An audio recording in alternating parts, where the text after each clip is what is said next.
कोई व्यक्ति दूसरे का अपमान क्यों करता है? क्या आपने कभी विचार किया है? वैसे तो हम भी बिना कारण बहुतों का अपमान करते हैं। हमारा अपना अपमान भी बहुत बार होता है।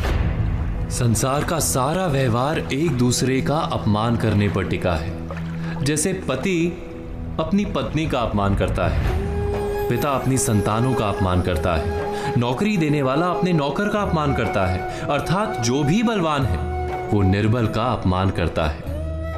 यदि हम शक्तिमान हैं तो अपमान के बदले में लड़ाई करते हैं, और यदि लड़ने की शक्ति नहीं होती तो हम अपमान सह लेते हैं, स्वयं को निर्बल और असहाय मान लेते हैं।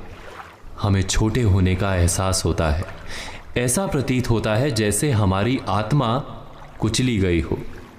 किंतु कोई किसी का अपमान क्यों करता है? जब अपमान होता है तो मनुष्य को अपनी निर्बलता का एहसास होता है, और निर्बलता का बोध मनुष्य को कुचल देता है। वो अधिक से अधिक निर्बल बन जाता है, अत्याचार सहने की आदत सी पड़ जाती है, आत्मविश्वास का नाश हो जाता है। और जब आत्मविश्वास नहीं होता तो मनुष्य शराब और जुए जैसे व्यसनों में सुख ढूंढता है, मन से रोगी बन जाता है।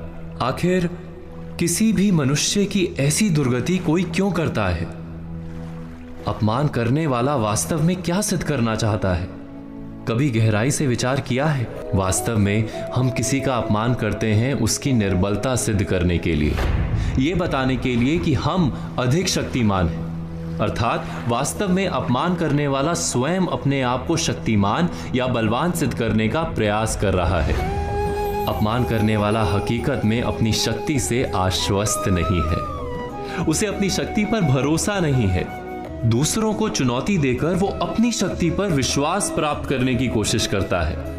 क्या ये सच नहीं? जब हम किसी का अपमान करते हैं तो वास्तव में इतना ही प्रकट करते हैं कि हमें अपने बल पर भरोसा नहीं।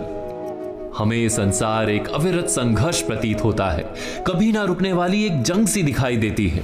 हम अपने निकट आने वाले सभी को प्रतिद्वंदी मानते हैं, फिर वो पति या पत्नी ही क्यों ना हो। हमें निरंतर लगता है कि हमें अपनी शक्ति सिद्ध करनी होगी, अन्यथा हमारा शोषण होगा, हम किसी के गुलाम बन जाएंगे।